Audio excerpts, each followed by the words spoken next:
जी हाँ, मैं करण सिंह, मैं केंद्रीय सांस्कृतिक सचिव रंग कल्याण संस्था से। बड़ा ही सुंदर आज आगाज़ हुआ है और आगाज़ किया है हमारे उत्तराखंड सरकार में दर्जा राज्य मंत्री उपाध्यक्ष उत्तराखंड खेल परिषद श्री हेमराज बिष्ट जी के द्वारा। और आज बड़ा ही अच्छा लगा। मैं थोड़ा बताना चाहूँगा कि अच्छाई की ओर ले जाने के लिए, बच्चों में पॉजिटिविटी लाने के लिए, अच्छी शक्ति लाने के लिए लगातार हमारे केंद्रीय खेल सचिव डॉक्टर किशोर सरकाल जी के नेतृत्व में रंग कल्याण संस्था, रंग यूथ फोरम सभी ने मिलकर के रंग खेल महोत्सव, जो कि विगत कई वर्षों से चला आ रहा है, इस वर्ष के रंग खेल महोत्सव को एक विशिष्ट बनाने की एक अपनी सोच है। इसके तहत वॉलीबॉल है, बैडमिंटन है, क्रिकेट है, साथ में हमारे जो पारंपरिक खेल हैं, पूलू अंग जिसे कहते हैं, वो उठाना है, और भी साथ में रस्सा कस्सी है, मुर्गा झपट जैसे खेलों का भी आयोजन इसमें किया जा रहा है। तो मैं समझता हूँ कि बढ़ चढ़ करके लोग भाग लेंगे और इस रंग खेल महोत्सव को सफल बनाने में सभी रंग निरंक्षा से लेकर के सभी प्रबुद्धजन, श्रेष्ठ जन इस महोत्सव को आगे बढ़ाएंगे। धन्यवाद। और न्यूज़, हमारा जो मानसरोवर न्यूज़ है, उसका भी हम बहुत बहुत आभार व्यक्त करते हैं। Thank you. कल्याण संस्था धारचूला द्वारा खेल महोत्सव 2025-26 का जो है उद्घाटन किया गया श्री हेमराज बिष्ट दर्जा राज्य मंत्री जी ने। आज के इस खेल में बैडमिंटन, वॉलीबॉल और क्रिकेट का शुभारंभ किया गया आज। और आने वाले समय में हमने पारंपरिक खेलों का समावेश किया है इसमें, जैसे रस्साकसी, मुर्गा झप्पड़ और पोलो अंग, जो एक हमारे देवी देवताओं के पूजा के दौरान जो पत्थर की शिला होती है उसको उठाने का कंपटीशन उसको रखा गया है। उसके साथ साथ 8 तारीख को हाफ मैराथन संगठन का भी आयोजन किया जा रहा है। और उसके बाद रंग महोत्सव 3 दिन का होगा। मैं सभी धारचूला वासी और यहाँ के सभी समुदायों से अनुरोध करूँगा कि वो इसमें शिरकत करें और हमारी हौसला अफजाई करें। साथ साथ आज दर्जा मंत्री जी के सामने हम लोगों ने एक प्रस्ताव रखा था कि यहाँ पे ग्राउंड में कोच की समस्या है। इतना बड़ा ग्राउंड है लेकिन यहाँ पे कोई भी कोच अवेलेबल नहीं है।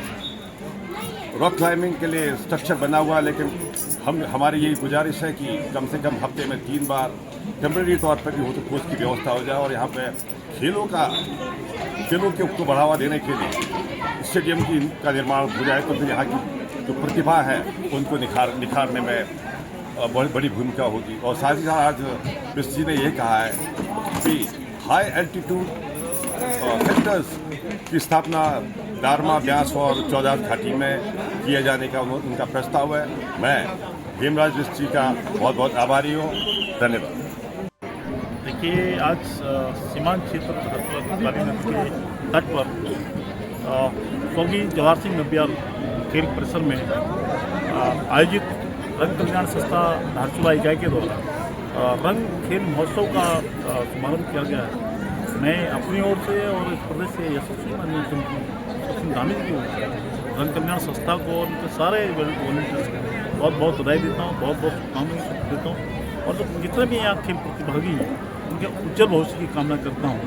और मैं आशा करता हूँ इसी तरह सब एक खेल भावना के तहत जो है इस कार्यक्रम को आने वाले भविष्य में और किसी और पब्लिक से आयोजित करें, जिससे हमारे सीमांत क्षेत्र के बच्चों को एक अच्छा सा मंच खेलने का अवसर प्रदान हो और हमारे बच्चे इस एक छोटे से मंच से खेल कर जीवन में आगे बढ़ें, एक अच्छा मुकाम हासिल करें और धारचूला का नाम रोशन करें। इन शुभकामनाओं के साथ में तो बहुत बहुत बधाई, बहुत बहुत शुभकामनाएं। इनका जो विषय है वो मेरे संज्ञान में पहले भी आया। जब भी मैं धारचूला आता हूँ तो मैं प्रातः स्टेडियम में आता हूँ। अभी एक कोच अवेलेबल नहीं होने के कारण, उपलब्ध नहीं होने के कारण हम लोग यहाँ पर कोच को नहीं दे रहे हैं। बहुत जल्दी मेरे डायरेक्टर स्पोर्ट्स आशीष चौहान से बात हुई और जितनी भी जल्दी हो हम लोग यहाँ पर कोच का प्रबंध करने की तैयारी कर रहे हैं, ताकि जो पीछे करने ढांचा खड़ा है उसका उद्घाटन तो हो चुका है, लेकिन विधिवत हो गया, लेकिन वैसे शुरू नहीं हुआ है। तो हम चाहते हैं कि जल्दी से शुरू हो और उसका हम शुरू करवाने का प्रयास करें, जिससे हमारे प्रतिभागी जो बच्चे हैं जो इसमें अपना अभ्यास करेंगे और टीम आगे जाएंगे। क्योंकि जब मैं अभी बीच में उत्तरकाशी जनपद के घरों में था, जब मैं निम्न अनायम नेहरू प्रबंधन भवन संस्थान 3 दिन गया, तो इसकी वैल्यू मुझे तब मालूम पड़ी इसके माध्यम से, क्योंकि वहाँ 3-3 साल के वेटिंग में बच्चे खड़े हैं। तो हमारे सीमांत के बच्चों के लिए बहुत अच्छा सा मिलेगा। और इसलिए हम लोग प्रयास करेंगे, व्यक्तिगत तौर पर प्रयास करेंगे कि जल्दी से जल्दी एक कोच यहाँ पर हम लोग इसका एक बैडमिंटन का एक ताइक्वांडो का इसका मिल जाए, तो प्रयास करें कि जल्दी से हो जाए।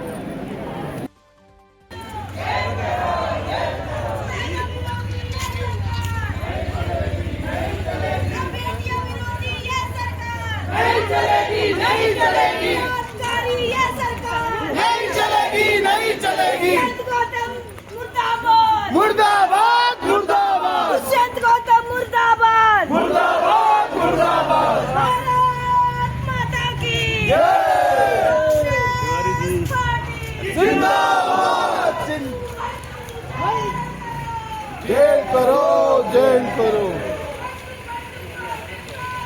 गट्टू बट्टू भाई भाई, भाई भाई भाई भाई। गट्टू बट्टू भाई भाई, भाई भाई भाई। अंकिता हम शर्मिंदा है, तेरे खातिर जिंदा है। अंकिता बेटी हम शर्मिंदा है, तेरे खातिर जिंदा है। देखिए, पिक्चर तो अभी बाकी था। पहले तो इन लोगों ने टाल मटोल किया उत्तराखंड सरकार के द्वारा, जो बीएपीएस के नाम जो अंकिता बेटी का सवाल अंकिता भंडारी का नहीं है, सवाल पूरे उत्तराखंड की बेटी का है, सवाल आपकी बेटी का है, सवाल हमारी बेटी का है, सवाल उस गांव की गरीब बुजुर्ग महिला की बेटी का है, सवाल शहर में रहने वाला एक नौजवान बेटी का है, चाहे वो परिवार किसी का भी हो, पूरी उत्तराखंड की बेटी है। तो इसलिए सरकार ने जो वीआईपीज़ को छिपाने का जो काम किया, उसको जो है उजागर सोशल मीडिया के द्वारा भारतीय जनता पार्टी के नेताओं के द्वारा ही उजागर किया गया है। तो हम चाहते हैं जो आरोप अभी सिद्ध नहीं हुए हैं, जो आरोपित सोशल मीडिया के तहत उनके नेताओं के द्वारा चुना गया है, उन आरोपियों को तहत जो है पूरे उत्तराखंड में अंकिता भंडारी की बेटी, अंकिता भंडारी बेटी का जो है जांच, सीबीआई जांच होनी चाहिए। ऐसे ही तमाम उत्तराखंड में हमारी बेटियां हैं, हमारी छोटी छोटी नन्ही परी है, आपको पिथौरागढ़ का उनको है, तमाम जो उत्तराखंड में जो बेटियां का जो महिला जो है विरोधी सरकार को सुनना पड़ेगा। बेटियों की हत्या को जो जिन्होंने किया है उसको कड़ी से कड़ी सजा मिले। सवाल पूरा उत्तराखंड का है, सवाल पूरा उत्तराखंड की बेटी का है। बेटी का है तो पूरा उत्तराखंड को एक होना पड़ेगा, चाहे वो भारतीय जनता पार्टी के नेता हो, चाहे वो कांग्रेस के नेता हो, चाहे वो पूरे उत्तराखंड में किसी भी दल के नेता हो, सब लोगों को सड़कों पर आना पड़ेगा और आके कहना पड़ेगा कि अंकिता भंडारी को न्याय दो, नन्ही परी को न्याय दो। जो उत्तराखंड, जो भारत देश 9 दिन की नवरात्रि में जो है 9 दिन का जो है माता रानी का व्रत रखते हैं, उस 9 दिन में व्रत रखने वाला देश आज मौन पड़ा हुआ है। आखिर वो 9 दिन का व्रत उत्तराखंड या चाहे भारत देश क्यों रखते हैं महिलाएं? तो हम चाहते हैं कि उत्तराखंड देश में जो है जो 9 दिन का व्रत होता है, तो ऐसी नन्ही परी अंकिता भंडारी जैसे इन लोगों को न्याय नहीं मिल रहा है, तो क्या 9 दिन का व्रत रख के भारत देश मेरा महान कैसे होगा? बड़े दुख के साथ बताना पड़ रहा है, जिस तरीके से इतना लंबा समय बीतने के बावजूद छोटे छोटे जो बलात्कारी जिसको मान के उनको अंदर किया गया, जो बिल्कुल गलत था, आज उन्हीं के परिवार से उन्हीं के सदस्य आज सबूत के साथ पेश कर रही है, जब वो बता रही है कि गट्टू और भट्टू मिले हुए लोग हैं, इन्हीं के संरक्षण में, सरकार के संरक्षण में बलात्कार किया जाता है, बलात्कार हुआ जाता है, परोसने के लिए मजबूर किया जाता है हमारी मातृशक्ति को, हमारी उत्तराखंड की बेटी को जबरदस्ती भाजपा सरकार द्वारा परोसा जाता है। अगर कोई बेटी मना करती है तो उसको मारकर फेंक दिया जाता है। ये कैसी निकम्मी सरकार है? मैं कहना चाहती हूँ, ऐसे महिलाओं को संरक्षण देना छोड़ के तुम बलात्कारियों को संरक्षण दे रहे हो। सोचनी विषय तुम्हारे ही परिवार के जब लोग कह रहे हैं, सबूत दे रहे हैं, सबूत देने के बावजूद तुम्हारा क्यों नहीं खून खौलता? तुम क्यों नहीं सबूत मिलने के बावजूद भी उनको जेल डालते हो? क्यों? क्योंकि सत्ता का दबाव और सरकार के संरक्षण में ये सब हो रहा है। हम कहना चाहते हैं, आज कहाँ गई वो महिलाएं? कहाँ गया ये उत्तराखंड के हमारे जो जांच सिस्टम है? कहाँ गया सीबीआई? सरकार, पुष्कर धामी जी आज क्यों नहीं सामने आ रहे? क्यों नहीं अपनी चुप्पी को तोड़ रहे हैं? वो क्यों मौन धारण करके रखे हैं? आज उत्तराखंड की जो सत्ता में बैठी, जो सत्ता का सुख भोग रही है, वो मातृशक्ति कहाँ गई? आज क्यों वो चुप है? आज बताइए, महिला आयोग की कोई चीज होता है? महिला आयोग महिलाओं की हित में काम करता है। आज सोचने विषय, भाजपा की सरकार में महिला आयोग भी चुप है और महिलाओं के हित में एक भी महिला बोलने के लिए तैयार नहीं है। ऐसी चुप्पी क्यों? ऐसी क्या मजबूरी आ गई? ऐसा कौन सा जो तुम्हारा पहाड़ टूट पड़ा जो तुम ऐसे चुप्पी साधे बैठे हो?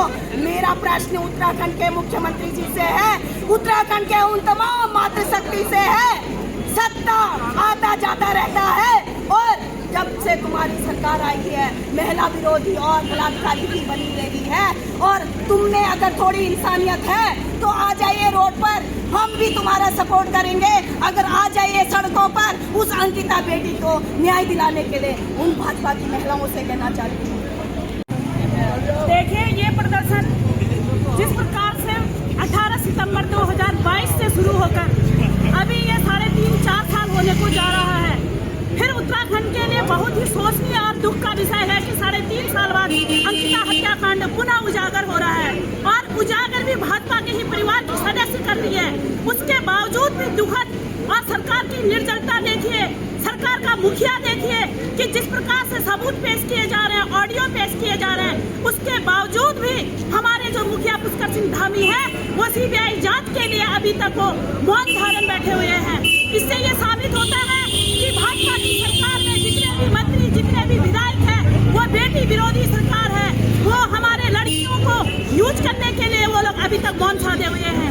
हम प्रश्न करना चाहते हैं भाजपा की चारों महिला विधायकों से, हम प्रश्न करना चाहते हैं विधानसभा के अध्यक्ष रूटी खंडूरी जी से कि आखिर उनके घर में भी बेटियां होंगी, आखिर उनके घर में भी बहुएं होंगी। क्यों वो आज एक हमारी गरीब तबके की परिवार से अंकिता भंडारी बेटी है, उसके न्याय के लिए क्यों नहीं वो आगे आ रहे हैं? हमारे पूरे उत्तराखंड का एक ही सवाल है, पूरा उत्तराखंड एक ही सवाल में उबाल मच रहा है कि अंकिता हत्याकांड के साथ दोहरा चाल चरित्र क्यों किया गया? कि आप एक तरफ कहते हैं कि दोषियों को सजा मिल चुकी है, दूसरी तरफ आपकी परिवार की सदस्य ऑडियो और वीडियो जारी करती है। माननीय पुष्कर सिंह धामी जो त्रिपुरा के एंजल चकमा की हत्या हो जाती है, उसके केस में वो तुरंत 5 व्यक्तियों को अरेस्ट करती है, जबकि अंकिता हत्याकांड में तो उनके पास ऑडियो भी है, वीडियो भी है, बावजूद इसके वो CBI जांच के लिए क्यों डरती है? सरकार आज मौन साधन क्यों करती है? त्रिपुरा का जो एंजल चकमा वाला हत्याकांड था उसके लिए तो आप एकदम एक्शन दिखाते हैं, उसकी मैं काबिले तारीफ करती हूँ कि दोषियों के लिए आप एक्शन करते हैं। तो हमारी गरीब तबके की जो अंकिता भंडारी है उसके लिए भी मैं आपसे कहना चाहती हूँ कि आप तुरंत 9 दिन के अंदर जो हमारे प्रदेश अध्यक्ष जी ने आह्वान किया है कि 10 दिन के अंदर आप CBI जांच करें, वरना सीमांत से लेकर सड़क तक, सड़क से लेकर सदन तक हम अंकिता हत्याकांड को न्याय दिलाएंगे। और जब तक अंकिता हत्याकांड को न्याय नहीं मिल जाता तब तक ये संघर्ष हमारा जारी रहेगा। आप सभी लोगों से मैं पुनः निवेदन करना चाहती हूँ कि आप आइए, घरों से निकलिए, अंकिता हत्याकांड को न्याय दीजिए। और बहुत